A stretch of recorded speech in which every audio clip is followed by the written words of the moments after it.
Why Grandison? First, Grandison, siya yung unang agency na nag-message sa akin nung nakapasa ko.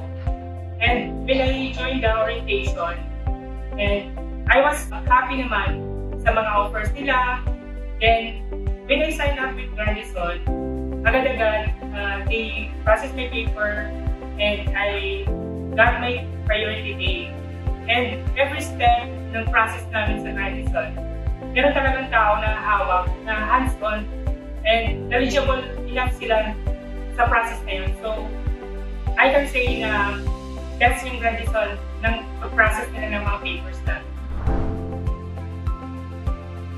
Why USA? First of all, halos lahat siguro ng mga nurses, yung dream country namin talaga USA. Kasi doon, meron talagang tinatawag na work-life balance. Kasi ma-achieve mo yung mga goals mo doon, yung dream mo, while working, then yung mga benefits doon. Then, una-una, credit card holder ka pagpasok mo pa lang. Then, after ilang years, magiging citizen ka, you can bring your dependents, may family ka, may asawa ka doon. Why English? Okay.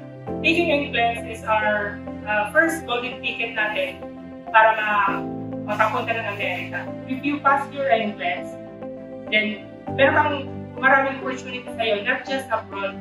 Even here in the Philippines, you can work as USRL in the BPO industry. And yun nga, if makapunta ka ng US, makukuha mo talaga yung mga goals mo. So yung message ko sa mga nurses, mag-take na kayo ng English nyo, mag-process na kayo, and na kaya namin, kaya nyo rin